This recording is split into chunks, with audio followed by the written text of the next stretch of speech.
Bientôt, les usagers de ce bureau de poste à Moisselles ne viendront plus seulement pour expédier lettres et colis.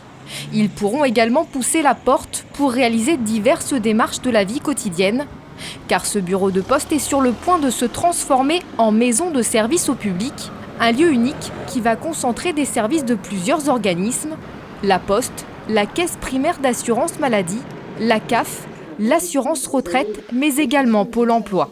L'intérêt de Pôle emploi, c'est d'avoir une présence, par le biais de relais, donc de relais d'information, d'avoir une présence en proximité des demandeurs d'emploi ou des entreprises qui cherchent à recruter. Et ce qu'on va demander aux agents de la Poste, c'est pas de devenir un conseiller de Pôle emploi, parce que ça, c'est pas dans leurs compétences, mais c'est d'être un relais d'information et de pouvoir orienter le demandeur d'emploi en fonction de ses besoins sur la bonne agence ou sur le bon service. Et pour accompagner les usagers dans leur démarche, les agents de la Poste vont recevoir une formation.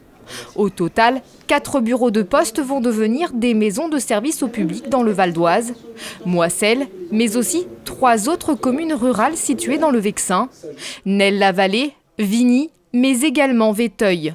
Vendredi, la création de ces espaces mutualisés a été officialisée en présence de tous les acteurs.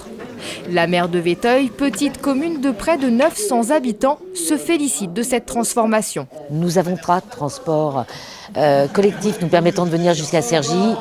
Donc on doit être obligatoirement détenteur d'un véhicule pour pouvoir se rendre à Cergy, pour pouvoir faire les différentes démarches. Avec cette maison de service d'accueil au public, on va pouvoir faire des démarches sur place. Ça va permettre à ma population la plus vulnérable, qui a besoin de ces services, justement, de pouvoir les faire sans avoir à se déplacer. C'est un plus extraordinaire.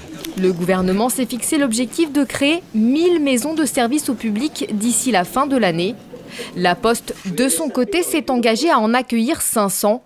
Un moyen de maintenir son offre postale en zone rurale, puisque ce regroupement lui permet de bénéficier de financements de l'État et des opérateurs partenaires. C'est une manière de transformer notre réseau, de le moderniser et d'accroître notre offre de services publics et donc effectivement de participer à la pérennité de notre réseau. Ces 4 premières maisons de service au public devraient être opérationnelles début octobre.